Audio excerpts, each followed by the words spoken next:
Welcome back to Zine Fiend, the show in which I talk about fandom zines.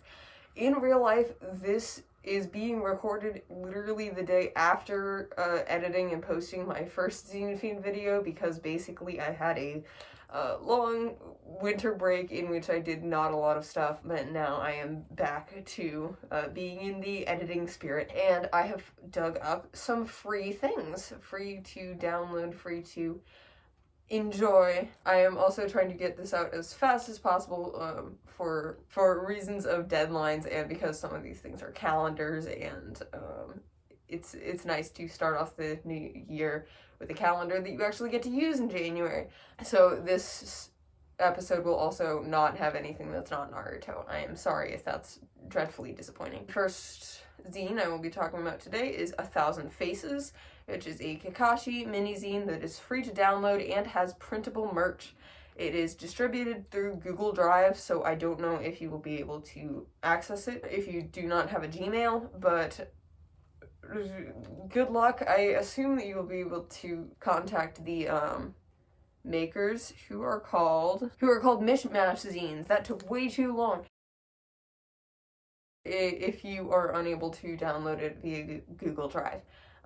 I got it, and it is all super beautiful. I devoured everything that was in that zine. 2 of my friends participated in a free Naruto calendar that has a drawing and a fic for every month.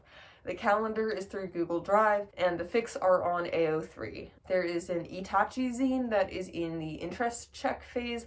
I don't know anything about it at all. I don't know who's running it, but I guess more will be revealed. The link to that will be down in the description. I'm realizing now how much it must suck for people who don't have Gmails to work in fan zines, because the interest check is in a Google form. If you remember in the last video, I got that little envelope that had the next P for P zine in it, and it is for an incredibly ambitious project called Thread of Fate. It auto-corrected in my notes to Threat of Fate for some reason, and it will consist of a zine with art and fic, merch, and a calendar, and a tarot deck with 78 cards.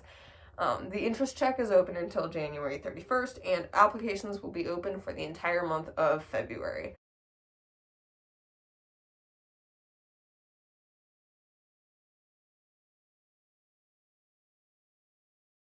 To recap from the last video too, Transform Zine, Magical Girl themed zine, pre-orders open until the end of January. Naruto Cookbook is looking for artists, writers, recipe providers, and mixologists until the end of January, and the applications for the Kagumo zine, The Man in the Moon, Kaguya Otsutsuki, and Kakashi's Daddy are open until January 13, which is 2 days away from when I'm recording this, so I hope that my editing is faster this time than the last time.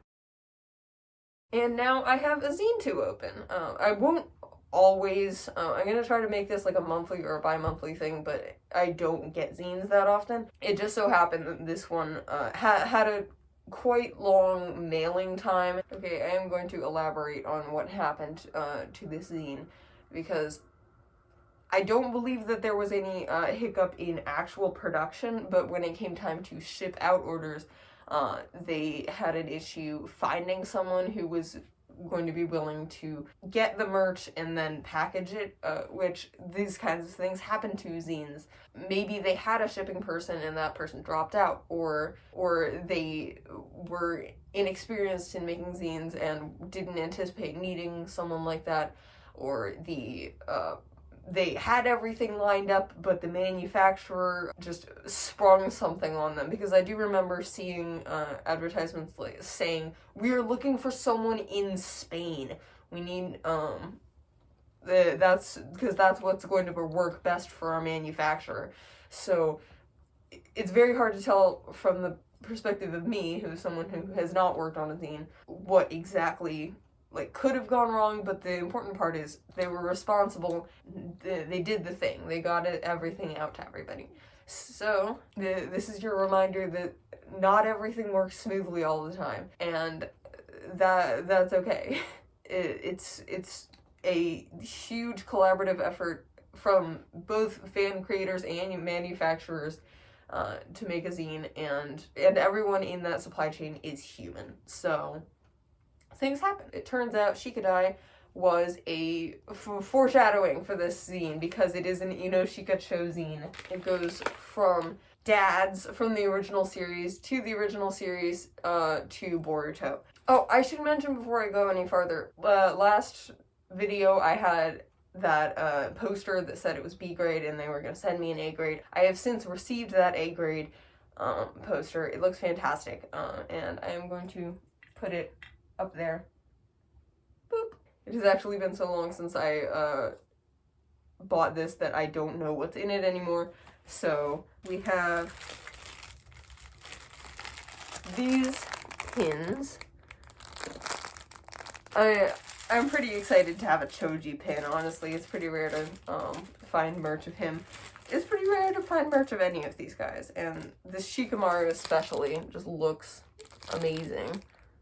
I love the expression on his face. We have a nice thank you note. I'm not going to show the back because it has a name on it, but you have this beautiful kind of cover art.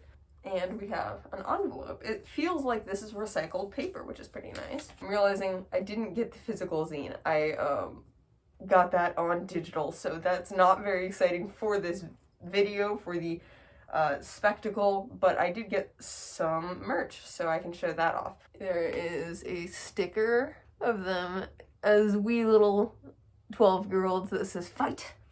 There are these stickers of the girls, I guess, Ino and Chosho, and some modern AU exciting items. A Tamagotchi. I guess this isn't quite modern AU. And there's a Polaroid camera. I can see both of these characters really digging one of those. Another somewhat retro portrait of all of the Boruto squad that has records on the back. And finally we have some postcards. Here are the children. Here are the older children. And here is the oldest generation. And I love how happy everybody is in this. We love to see some dads who are happy. And they're all covered in flowers. Oh. Okay, so I am in my email. I am seeing the things in specific that they sent me.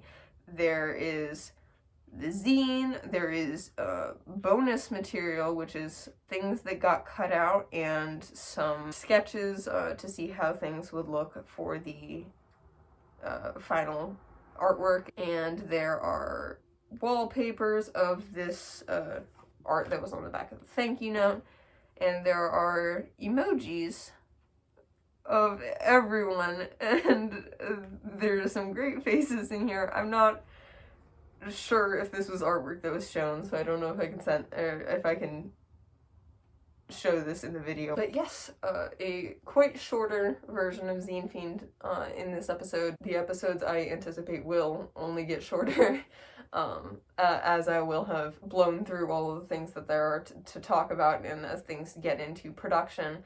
If you are applying for a zine, I wish you super good luck. If you are buying from a zine, I wish you speedy mail delivery. And thank you for tuning in again.